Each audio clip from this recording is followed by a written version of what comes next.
Varicose veins కి సరైన చికిత్స కోసం సంప్రదించండి ఎవిస్ హాస్పిటల్.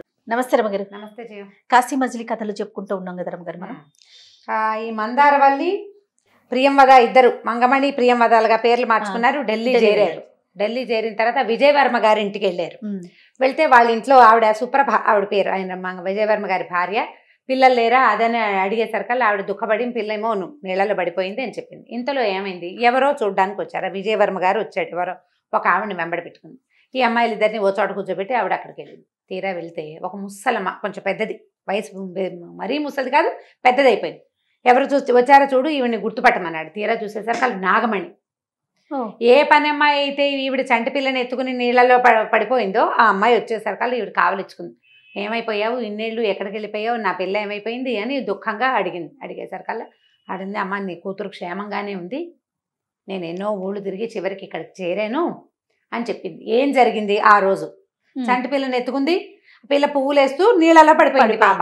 ఈవిడ కూడా దూకేసింది నాగమణి. దూకేస్తే ఆ నీటి వరబడికి చెరో పక్కకి అయ్యాం. పిల్లని మొత్తానికి ఎట్లా కొట్లా పట్టుకున్నాను, కానీ నేను ఎక్కువసేపు ఎదలైపోయాను. ఇంతలో ఒకడు కనపడ్డాడు, ఒక కుర్రాడు. వాడు ఏం చేశాడంటే పుట్టి మీద పిల్లని కూర్చోబెట్టాడు. వాడి దగ్గర పుట్టుంది. పుట్టిన పిల్లనైనా రక్షించమని కేకలు పెడితే అతను పుట్టి మీద కూర్చోబెట్టాడు. అయితే నన్ను దానిలోకి చేర్చలేకపోయాడు. నీటి వరబడి ఎక్కువగా ఉంది, నేను కొట్టుకుపోయాను. నేను చూస్తూనే ఉన్నా. గంగ ఒడ్డున ఎక్కడైతే ఈ పిల్లని ఆ పుట్టివాడు నీళ్ళ మట్టి వైపుకి తీసుకెళ్ళాడో నేను చూస్తూనే ఉన్నా. కానీ నేను వాడిని చేరలేకపోయాను, వాడు నన్ను లాగలేకపోయాడు. ఆ మనిషి అతనేమో ఆ పిల్లని ఎత్తుకుని ఆ పుట్టి మీద నుంచి నేల మీదకి వెళ్ళిపోయాడు. నేను అలా కొట్టుకుంటూ ముందుకెళ్ళిపోయాను. వెళ్ళిపోయి ఒక చోట పడిపోయాను. పడిపోయేసరికల్లా అక్కడ ఒక బ్రాహ్మణ ఆయన, ఒక ఆయన నన్ను చేరదీసి పట్టుకున్నాడు. నన్ను పట్టాడు అంటే ఒక మట్టి మీదకి చేరింది అనమాట. ఆయన ఏం చేశాడంటే అన్నరసం పోసి ఈవిని బతికిచ్చాడు. మొత్తానికి ఎలాగోలాగా నేను బ్రతికాను. బతికే. అయితే ఈ పిల్ల ఎక్కడ పడింది ఏమిటి నాకేం తెలియటం లేదు. ఫలానా చోట ఈ చెట్లున్నాయి, అక్కడ ఏవో గుడిసెలున్నాయి గుర్తుంది ఉంది, కానీ నేను అక్కడికి వెళ్ళలేకపోయా. సరే ఏం చేశాను, ఈ ఊళ్ళోకి వచ్చాను. ఒక వేరే ఊరు దగ్గరకు వచ్చేసాను. వచ్చేసరికల్లా ఆయన నన్ను కాస్త బతికిచ్చాడు. బతికిచ్చిన తర్వాత ఇంకో 4 రోజులు వాళ్ళ ఇంట్లో ఉన్న ఈ పిల్ల ఎక్కడుందో ఆ ఊరు చేరింది కదా, ఏదో ఒక గుడిసెల దగ్గర చేరింది. అక్కడికి వెళ్ళి వెతుకుందామనే లోపల ఆ బ్రాహ్మణ ఆయనకి ఏదో జబ్బు చేసి ఆయన కాస్త మరణించాడు. ఏం చేయాలో తెలియలేదు. సరే నేను అలా మెల్లిగా వెతుక్కుంటూ అట్లా బయలుదేరి నేను ఒక నగరానికి చేరాను. ఆ నగరం పేరు కలిఘాతపురం. ఆ కలిఘాతపురంలో అటు ఇటు తిరుగుతూ ఒక దేవాలయానికి చేరాను. ఆ దేవాలయంలో కూర్చునున్నా. దేవాలయంలో కూర్చుంటే పొద్దున ఏవో ఒక బ్రాహ్మణ ఒక రాజకుమారుడు ఒక ఆయన ఏవో పెద్ద పూజలు చేయించట ఆ గుళ్ళో, ఆ దేవాలయంలో. చాలామంది చేరారు. నేను కూడా వెళ్ళి ఆ పూజలు పునస్కారాలు చూసే ఏవో ప్రసాదాలు పెట్టారు, తిన్నాను. గుళ్ళో జనమంతా ఖాళీ అయిపోయారు. కానీ నేను పోయేందుకు నాకు వేరే దారేమీ లేదు. నేను ఆ మందిరం తాలూకు బయట అరుగు మీద ఒక మూలగా కాస్త నిద్ర వస్తుంది, అక్కడ కూర్చునున్నాను.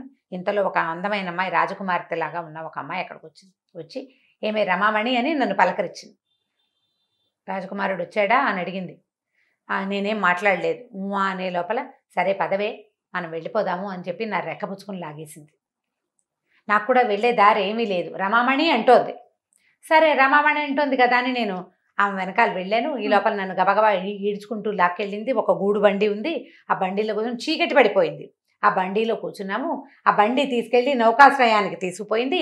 నౌకాశ్రయం పడవ కూడా ఎక్కేసాము ఇద్దరం కలిసి. ఆ అమ్మాయి నన్ను పడవ గదిలోకి తీసుకెళ్ళింది.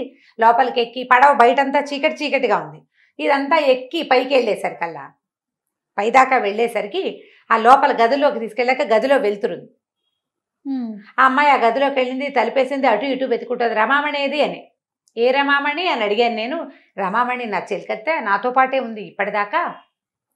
బండిలో కూడా మేము ఇద్దరం కలిసే వచ్చాం, పైకి తీసుకొచ్చా, క్షణంలో మాయమైంది. ఏమే రమామణి ఎక్కడైనా వెతుకుంటుంటే నేను నవ్వాను.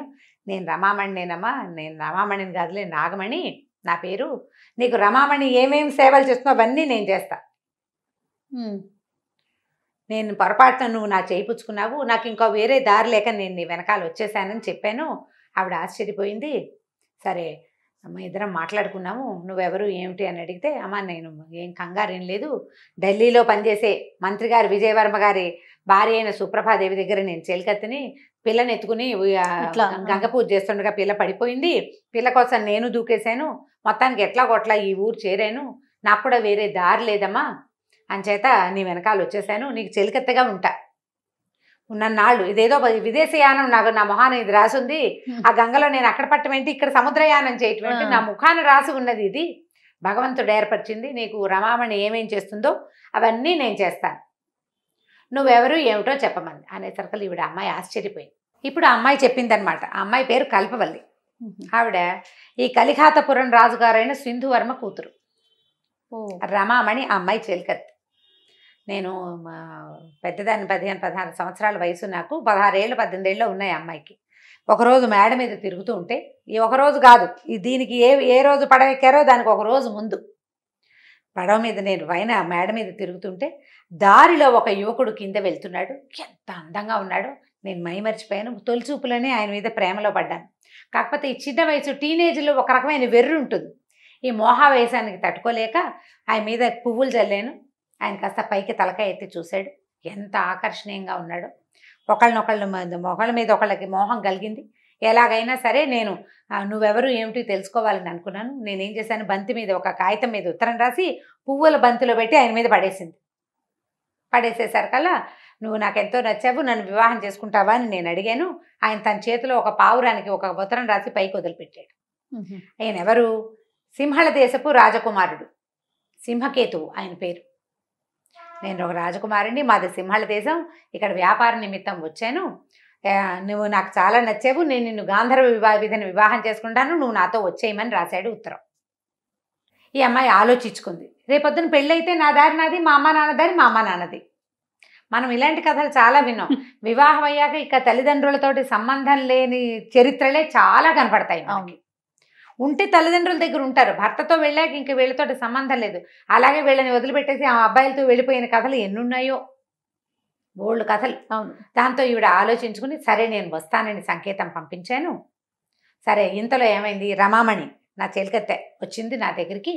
వచ్చేసరికల్లా నా కళ్ళ తప్పున్న నా మొహం చూసేసరికి ఏం జరిగింది ఏమిటని ప్రశ్నిస్తే, నేను ఇట్లా అతన్ని ప్రేమించానని, ఆయన సింహళ దేశపు రాజకుమారుడు అని చెప్పేసరికల్లా కేకలేసింది ఆ రమామణి. ఇదేం పని, దిక్కుమొక్కు లేనట్టు వాడేవాడితోటి వెళ్ళిపోవటం ఏమిటి, వాడెవడో ఊరు వాయి మనకేమన్నా తెలుసునా, అంతకంటే అందగాన్ని తెచ్చి మీ అమ్మా నాన్న నీకు పెళ్లి చేస్తారమ్మా, ఇట్టడి పిచ్చి పిచ్చి పనులు చేయబాక, ఇట్లా చేయకూడదు, తప్పు, పరువు పోతుంది అంటే ఈ అమ్మాయి ఏమంటుంది, పెళ్ళయ్యాక ఎలాగో నా దారి నాదే, మా అమ్మ నాన్న అయినా స్వయంవరం ప్రకటిస్తారు, బోళ్ళ మంది రాజకుమారులు తెస్తే వాళ్ళు ఎవరో ఏమిటో నువ్వు పేర్లు చెప్తావు, నేను దండేస్తాను, అప్పుడు కూడా నేను రూపాన్ని చూసే కదా వలుస్తాను, వలిచేది అదే కదా, కన్యావరైతే రూపం అన్నారు, మా నాన్న ఎలాగో స్వయంవరం ప్రకటించి తలుచుకున్నాడు, పెళ్లి చేసుకుంటే నా దారి నాది వీళ్ళ దారి వీళ్ళది, ఈయన పైగా ఒక ద్వీపానికి రాజు, యువరాజు, రేపొద్దున రాజు అవడు, మా అమ్మ నాన్నకి మాత్రం ఏం చేస్తారు, పక్క రాజ్యమో వెనక రాజ్యానికో ఇస్తారు, ద్వీపానికి రాజుకి నన్ను ఇవ్వగలరా అని నేను బాగా రమామణిని ఒప్పించాను. అది వస్తానంది. సరే నువ్వు నాతో వచ్చేసేయి, నాకు తోడుగా నువ్వు ఉందు కానీ అక్కడ మన భాష ఉంటుందో ఉండదో అని దాన్ని బతిమలాడాను. అది వస్తానంది. సంకేతం ఏమిటంటే రాజకుమారుడు ఒక బండి అది పంపిస్తాడు, నేనేమో నా దారిని నేను రావటం, దాని దారిని అది బయటికి వెళ్ళిపోతుంది కదా, పని చేసి బయటికి వెళ్ళిపోతుంది, తన దారిని తను ఈ దేవళం దగ్గరకు వచ్చేలాగా సంకేతం ఏర్పరచుకున్నాను. రమామణి పనిచేసి వెళ్ళిపోయింది. నేనేం చేశాను, రాత్రి కోటగోడ పక్కన గొలుసులు దింపించుకుని జాగ్రత్తగా దిగేసి నా దారిని నేను వచ్చేసాను. ఈ దేవళం దగ్గర ఉండమని చెప్పాను కాబట్టి ఇక్కడ ఉన్నది రమామణి నేను భావించాను అని చెప్పి అప్పుడు ఏం చెప్పిందంటే, ఇప్పుడు నువ్వు చెప్తున్న విజయవర్మ గారి భార్య మాకు పెద్దలు అవుతుంది. ఓహో, బంధువులు వీళ్ళు. ఈ కలిఘాతపురపు రాజుగారి భార్య, విజయవర్మ భార్య అక్క చెల్లెళ్ళ వరస, ఆవిడ నాకు పెద్దలు అవుతుంది.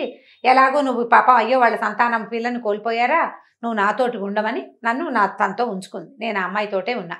అయితే ఇంతలో రాజకుమారుడు వచ్చాడు. ఈ అమ్మాయికి ప్రత్యేకంగా గదులు అవి ఏర్పరిచారు.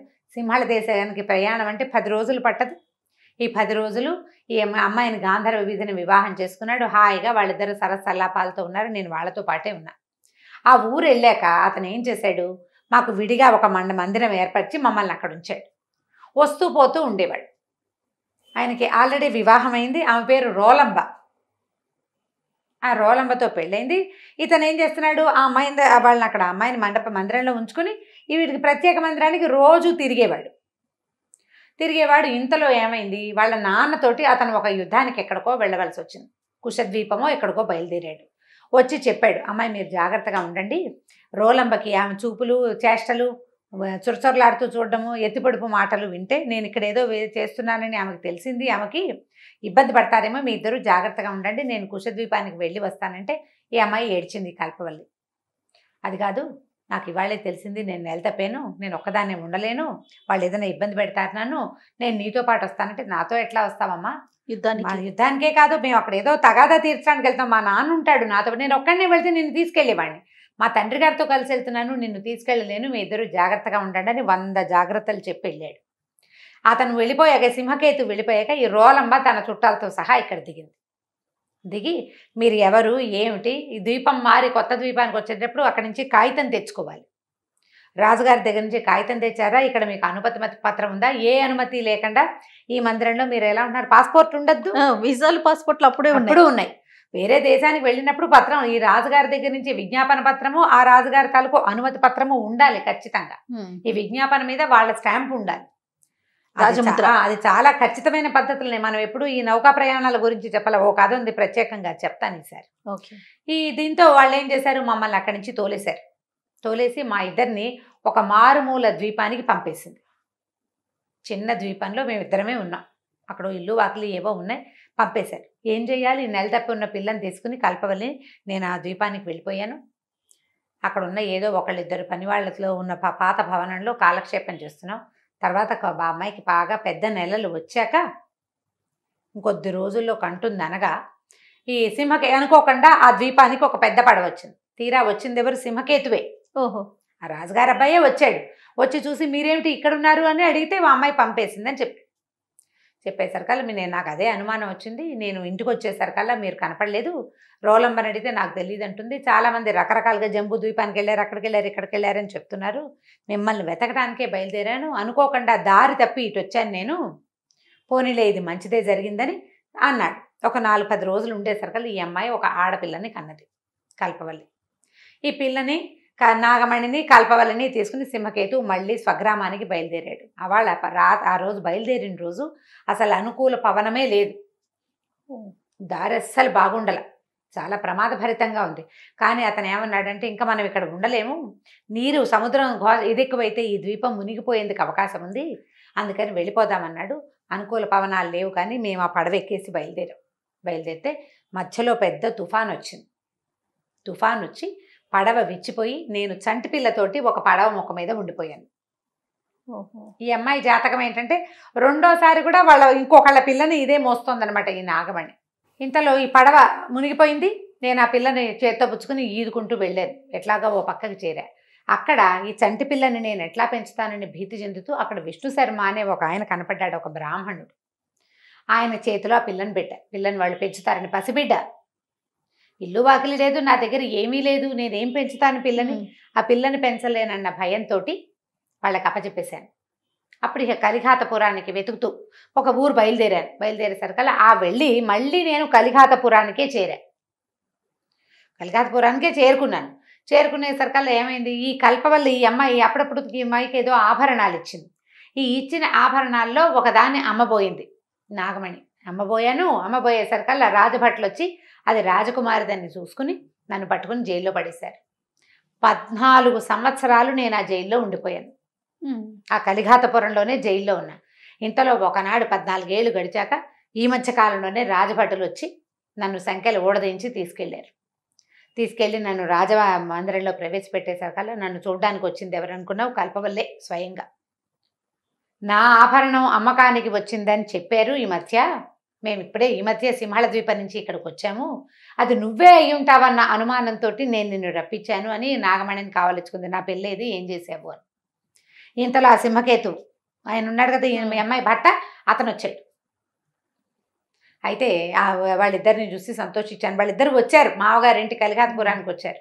అయితే ఈ అమ్మాయి ఏం చెప్పిందంటే, అమ్మ నా వల్ల పొరపాటు అయ్యింది, కానీ నేనేం చేశానంటే విష్ణు శర్మ అనేమో బ్రాహ్మడికి ఆ పిల్లని అప్పచెప్పాను, వాళ్ళు ఎక్కడుంటారు ఏమిటి నాకు తెలుసు, మీరు ఒక పని చేయండి, నేను దీని దగ్గర అంటే ఏ రేవు దగ్గర ఈయనకి బ్రాహ్మడికి విష్ణు శర్మకి పిల్లని అప్పచెప్పాను నాకు జ్ఞాపకం ఉంది, కొంత డబ్బు ఇచ్చి నాకు ఒక నావ ఇచ్చి కొంతమంది మనుషుల్ని ఇవ్వండి, నేను వెళ్ళి వెతుక్కొస్తా. ఒకటి. రెండోది, మొట్టమొదటి సుప్రభ గారు పిల్లని నేను అక్కడ వదిలిపెట్టాను, ఒక పడవవాడు ఆ పిల్లని తీసుకున్నాడు, ఈ 2 ఆడపిల్లల్ని నేను వెతుక్కి తీసుకొస్తానని చెప్తే కొన్నాళ్ళు నన్ను ఇక్కడ రెస్ట్గా ఉంచి తర్వాత నన్ను బయలుదేరి తీశారు. ఇన్నాళ్ళు మరి జైల్లో ఉండే ఆహారం సరిగ్గా లేకుండా ఉంది కదా, కాస్త రెస్ట్ తీసుకున్నాక బయలుదేరి మొట్టమొదట ఏం చేసింది ఈవిడ, ఆ విష్ణు శర్మని ఎక్కడైతే కలిసిందో అక్కడికి వెళ్ళేసరికల్లా ఆ విష్ణు శర్మ ఏంటంటే విష్ణు శర్మకి భార్య కాదని, ఆయన ఒక వేశ్యని ఒక చంటి పిల్లని తీసుకొచ్చాడని ఆ ఊరి వాళ్ళు చెప్పారు.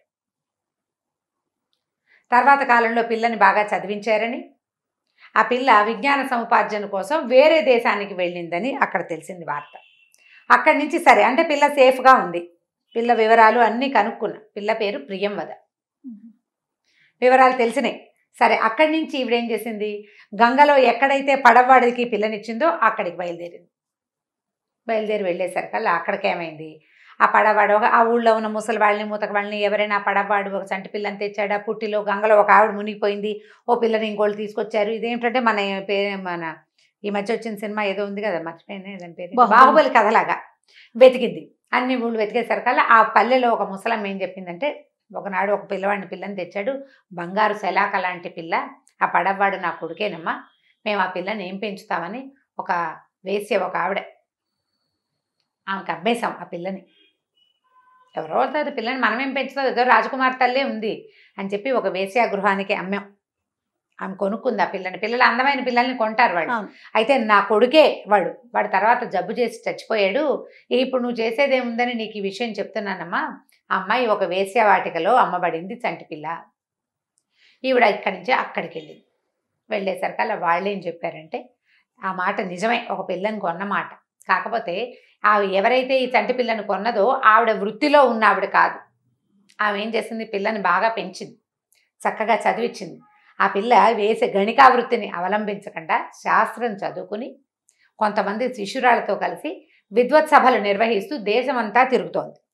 ఈ తిరుగుతున్న అమ్మాయి ఎక్కడ వెళ్ళింది, ప్రస్తుతము శ్రీకృష్ణదేవరాయల ఆస్థానంలో వెళ్ళి అక్కడ చిన్న ఇబ్బంది పడి అక్కడి నుంచి ఢిల్లీ బయలుదేరిందని ఈ అమ్మాయి సునంద కాదు కల్పవల్లి తాలూకు కూతురైనటువంటి ప్రియంవద కూడా ఆ అమ్మాయితో పాటే ఉందని మందారవల్లి పేరుతోటి ఉన్నది అని. మనం మందారవల్లి మందారమాల కొద్దిగా కన్ఫ్యూజింగ్ గా చెప్తున్నాము. మందారమాల అన్నా మందారవల్లి అన్నా పెద్ద తేడా ఏం లేదు, రెండు ఒకటే. ఈ మందారవల్లితో చేరిందని, వాళ్ళిద్దరూ ఈ విద్యానగరంలో ఏదో సమస్య, విజయనగర సామ్రాజ్యంలో సమస్య అయ్యి ఢిల్లీకి బయలుదేరారని తెలిసింది. కాబట్టి ఎప్పుడో ఒకప్పుడు వాళ్ళు పాదుషా దగ్గరికి వస్తారు త్వరలో, ఇద్దరు అమ్మాయిలును. అప్పుడు వాళ్ళని పట్టుకోవచ్చు అని చెప్పి తెలిసింది. అందుకని నేను ఇక్కడికి వచ్చి మిమ్మల్ని వెతుక్కుంటూ ఇక్కడికి వచ్చానమ్మా, నాకు ధనానికి లోటు లేదు, కల్పవల్లి అంతా ఏర్పరిచింది, ఈ ఇద్దరు ఆడపిల్లలు ఇలా బయలుదేరి ఇక్కడికి వచ్చారు అని చెప్పేసరికల్లా ఈవిడ సుప్రభాదేవి వేలవల ఏడ్చేసింది. ఈవిని నాగమణిని కావలించుకుంది, భర్తను కావలించుకుని నడిచింది, ఆ పిల్ల బతికే ఉంది అని సంతోషించింది. అక్కడి నుంచి నాగమణిని తనతోటే ఉంచుకుంది. ఇంతలో ఏమైంది, ఈ అమ్మాయిలు ఇద్దరు వీళ్ళు వెళ్ళారుగా, మంగమణి ప్రియంవద అక్కడికి వెళ్ళారు. వాళ్ళ మూల కూర్చొని మాట్లాడుకుంటుంటే సరే ఈవిడేం చేసింది, వాళ్ళ దగ్గరికి వెళ్ళింది. ఏమమ్మా మీరెవరో వచ్చారు, మీతో అసలు మాట్లాడలేదు నేను, మా పిల్ల కథ వినేసరికల్లా మీకు కష్టం తోచిందా, మీరు లేచి వెళ్ళిపోయారు. పిల్లల గురించి చెప్తుండగానే వీళ్ళెవరో వచ్చారని వీళ్ళు వెళ్ళిపోయారు. ఏం చేయను, మొత్తానికి ఇన్నేళ్లకి నా పిల్ల నాకు అంటపడే రోజు వచ్చింది అని ఆవిడ దుఃఖపడుతూ, ఇదిగో ఇది నాగమణి, నా పిల్లని ఎత్తుకున్న ఆవిడే అని చెప్పి ఈ జరిగిన విషయం అంతా వీళ్ళిద్దరికీ చెప్పింది. చెప్పేసరికల్ వీళ్ళిద్దరూ నిర్ఘాంతపోయి విన్నారు. ఏమిటి ఈ కథ మా కథలాగా ఉంది. మందారవల్లి ఒక వేశ్యతోటి దత్తు తీసుకోబడి పెంచబడింది, ప్రియంవద ఒక బ్రాహ్మణుడితోటి పెంచబడింది. ఆయన కూడా ఒక ముసలమ్మ ఒక అమ్మాయి అప్పచెప్పింది ఆ పిల్లని. వాళ్ళకి తమ జన్మ వివరాలు తెలుసు. నిర్ఘాంతపోయారు వీళ్ళు. ఇంతలో ఎవరో వస్తే వాళ్ళు లేచెళ్ళగానే వీళ్ళిద్దరూ మొహమొహాలు చూసుకున్నారు. మన చరిత్రలు ఏమిటి ఇలా ఉన్నాయి, ఇంత క్షత్రియ జన్మలు ఎత్తి మనం ఇలా వేసే వృత్తిలో ఉన్నావా, మనం చేయవలసిందేమిటి, ఈ పని చేస్తున్నాం ఏమిటి మనం అని దుఃఖం వచ్చేసింది వాళ్ళకి. క్షత్రియుగా కన్యగా పుట్టిన పిల్ల ఎక్కడో పెరగటం ఏమిటి, ఆ ఊరు ఈ ఊరు తిరగటం ఏమిటి, ఇదంతా జీవితాలు తారుమారు అయిపోయినట్టే కదా. ఏడ్చేసుకున్నారు ఒకళ్ళ మొహాలు ఒకళ్ళు చూసి. ఇంకా చెప్పేద్దామని నిశ్చయించుకుని అప్పుడు ఆవిడ అడిగేసరికల్లా ఆ వివరం, మీరు ఎక్కడి నుంచి వచ్చారు ఏమిటి అని ఆవిడ వివరం అడగగానే మెల్లిగా విషయం చెప్పేశారు. మీరు పోగొట్టుకున్నటువంటి పిల్లని నేనే, నా పేరే మందారవల్లి, నేను విజయనగర సామ్రాజ్యం నుంచి ఇక్కడికి వచ్చాను. అక్కడ చాలా ఇబ్బంది అయింది. ఆ కాగితం కోసం వచ్చాం మేము ఇంత దూరం. నా మొత్తం వస్తు సామాగ్రి అంతా నా శిష్యురాలతో సహా విజయనగరంలోనే ఉండిపోయింది అని చెప్పుకున్నారు. ఇంతలో విజయవర్మ గారు వచ్చి కూతుర్ని కావలించుకున్నాడు. రెండో పిల్లని సంభావించాడు. బట్టలు వాళ్ళు పిచ్చి బట్టలు వేసుకుని తిరుగుతున్నారని చెప్పావా, ఆ ముసుగులు అవి తొలగించి ఎంత అందంగా శలాకల్లాగా ఉన్న అమ్మాయిలు చూసేసరికి వాళ్ళు సంతోషం పట్టలేకపోయారు. ఇంత పిల్లగా తప్పిపోయిన పిల్ల ఇంత పెద్ద అమ్మాయి బొమ్మలాగా చక్కగా అందంగా, సౌందర్యమే కాదు విపరీతమైన విద్వత్తు. అప్పుడు అమ్మాయి చెప్పింది అనమాట మందారవల్లి, నాకు ఒక సిద్ధుడి నుంచి శాపం ఉంది, సభలో నిలబడి మాట్లాడినేనని. ఎట్లా రామకృష్ణ కవి ఈ విషయం తెలుసుకున్నాడో తెలీదు, ఆ లవిత్ర పేరుతోటి నన్ను ఓడించేశాడు, అక్కడ కొంచెం అవమానింపబడ్డాం మేము. ఇప్పుడు దానికి ప్రతిక్రియ రాయించుకోవడం అంటే మేమే గెలిచామని కాగితం రాయించుకోవడానికి ఇక్కడికి వచ్చాము అని వివరం అంతా చెప్పి. సరే వాళ్ళు కూడా వస్తారు, ఇది ఒక తగాదా నడుస్తుంది, ఇక్కడ దాకా వచ్చినాయి కాగితాలు, వాళ్ళు పంపించారు. విజయనగరం నుంచి వచ్చింది కాగితం, అదే నడుస్తుంది. వాళ్ళు చేరాక చూద్దాం అనుకున్నారు. వీళ్ళిద్దరూ మెల్లిగా ఆలోచించుకోవటం మొదలుపెట్టారు. నేను క్షత్రియకాంతని, బ్రాహ్మణ్ణి పెళ్లి చేసుకోవచ్చు. రామకృష్ణ కవి అంటే ముందు నుంచి ఆ పదం పేరు వింటేనే వీడికి ఒక ఉత్సాహంగా ఉండేది అమ్మాయికి.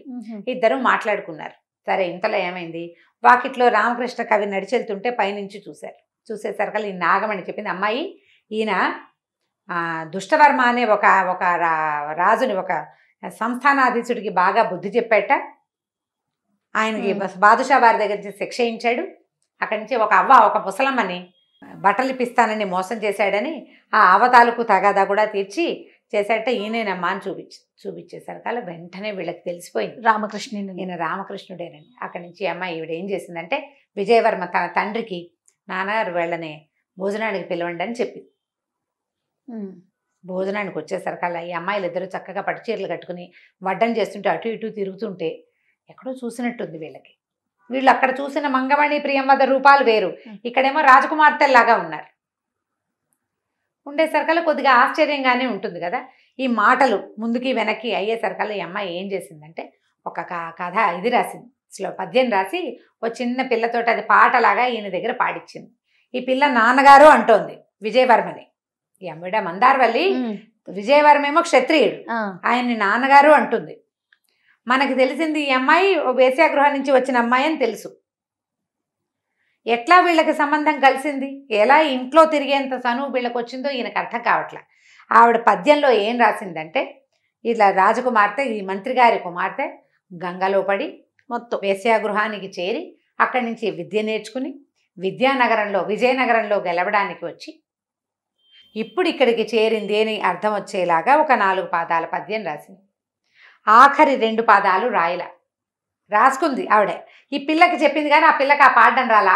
పై 6 పాదాలు పాడింది పిల్ల. పాడేసరికల్లా అప్పుడు రామకృష్ణ కవి ఏం చేశాడంటే, చిత్రమిది సువిచిత్రమిదియా అని ఆయన, ఈ సుభద్రుడు ఉన్నాడు కదా ఈయనతో పాటు, చిత్రమిది బహుచిత్రమిదియా అని ఆయన 2 పాదాలు వీళ్ళు పూర్తి చేశారు. ఏ పద్య పాదాలైతే అమ్మాయి రాసిందో వీళ్ళు అవే చెప్పారనమాట. మామూలుగా కవులకి సమానమైన భావాలు ఉంటాయి. అయితే విజయవర్మ ఏమన్నాడంటే, నాయన ఈవిడ మా అమ్మాయిను ఇలా జరిగింది, మొత్తానికి మా ఇల్లు చేరింది, మా పిల్ల అమ్మాయి ఏం చేసిందంటే ఒక దండ తీసుకొచ్చి ఈ రామకృష్ణ కవి మెళ్ళలో వేసింది.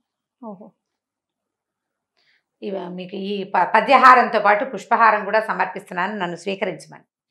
బ్రాహ్మణులు క్షత్రియ కన్యల్ని వివాహం చేసుకోవచ్చు కాబట్టి మా పిల్లని స్వీకరించండి మీరు అని చెప్పాడు. ఈ ప్రియంవదేమో ఈ సుభద్రుణ్ణి వలిచింది, అతను పెళ్లి చేసుకుంటానంది. ఇంతలో ఈ కలిఘాతపురం నుంచి ఆ రాజుగారి సింధువర్మ, ఆయన భార్య, కూతురైన ఈ కల్పవల్లి, ఆమె భర్త, వీళ్ళంతా వచ్చారు తమ కూతురుని చూసుకోవటానికి. వీళ్ళంతా కావలించుకున్నారు, కబుర్లు చెప్పుకున్నారు, మాట్లాడుకున్నారు. చివరికి ఈయన ఏమన్నాడంటే, విజయనగర సామ్రాజ్యం నుంచి శ్రీకృష్ణదేవరాయల వారిని పిలిపిస్తాం మీ వివాహానికి, పాదుషా వారి దగ్గర ఈ తగాదా కూడా తీర్పిస్తాం, భార్యాభర్తలు ఇంకా వాళ్ళలో తగాదాకేముంది, ఎవరు గెలిచినా ఇద్దరు గెలిచినట్టే అని చెప్పి కృష్ణదేవరాయల్ని వివాహానికి ఢిల్లీ పిలిపించారు. వివాహం అయ్యి బయలుదేరి వెళ్తుంటే ఇక్కడ ఒక రోజు ఆగి, ఏ ప్రాంతంలో అయితే వీడు ఆ పద్యం చూశాడో గోపుడు, అక్కడ ఈ పద్యం పీట చెక్కించి శిల మీద వేయించారట శ్రీకృష్ణదేవరాయలు. ఆ అమ్మాయి రాసిన పద్యం, ఆ పద్యపాదాలు 2 వీళ్ళిద్దరూ పూర్తి చేసినవి. ఆ 8 పాదాల పద్యము అక్కడ ఉంది. ఈ తెనాలి రామకృష్ణుడు మీ మందారవల్లి అనబడేటువంటి క్షత్రియకాంత అయ్యి గణికగా ఉండి విద్యా ప్రవీణను బాగా విద్యని సాధించినటువంటి ఆ అమ్మాయిని వివాహం చేసుకుని మళ్ళీ విజయనగర సామ్రాజ్యానికి వెళ్ళిపోయాడు. ఇది నిజంగా జరిగిందా లేదా అవి మనకు తెలియవు. ఆయన ఎలా పెళ్లి చేసుకుంటాడు లాంటి ప్రశ్నలు అడగని నాకు కూడా తెలియదు. కాశీ మజిలీ కథలో ఉంది. ఇంకా చాలా డీటెయిల్డ్గా వెళ్తే బోల్డ్ అని డీటెయిల్స్ చెప్పాలి. నేను అవన్నీ చెప్పకుండా బ్రీఫ్గా కథ చెప్పుకుంటున్నాం మనం. అట్లా చెప్తే మీకు సంవత్సరాలు పడుతుంది అది చెప్పడానికి. సో ఈ కథ దీంతో పూర్తయిపోయింది. గోపుడు అది చూశాడు. గోపుడు ఆ పద్యం చూశాడు. ఈ పద్యం ఎవరు రాశారు, ఎక్కడిది, ఆ కిందవి రెండే కనపడుతున్నాయి, పైవి కనపట్టలేదు. ఆ పై పద్య పాదాలు ఏంటంటే, ఒక అమ్మాయి విజయవర్మ కూతురు నీళ్లలో పడిపోయింది, జరిగిన కథ గంగా నదిలో రక్షింపబడి గణిక చేతిలో చేరి తర్వాత విద్యాబుద్ధులు నేర్చుకుని తర్వాత విజయనగర సామ్రాజ్యంలో రామకృష్ణ కవితోటి కలిసింది. ఎంత విచిత్రం. ఇక్కడి నుంచి అక్కడికి వెళ్ళి మళ్ళీ ఇక్కడికి చేరి పెళ్లి కూడా చేసుకుంది. ఆ చిత్రమైన కథనే ఈ పద్యంలో ఇమిచ్చారనమాట. కథ కంచికి మనం ఇంటికి. పెద్దగా ఉన్నా కూడా ఎక్కడ కన్ఫ్యూజన్ లేదండి. ఏ క్యారెక్టర్ కి ఆ క్యారెక్టర్ క్లియర్ గా ఉంది. చాలా బాగుంది రమ్మగారు. మరి గోపుడికి మళ్ళీ వీరిద్దరు ఎక్కడికి ప్రయాణం అయ్యారు, మళ్ళీ అతనికి ఏ విధమైన అనుమానం వచ్చింది, నెక్స్ట్ స్టోరీలో చూద్దాం. అలాగే. నమస్తే. నమస్తే.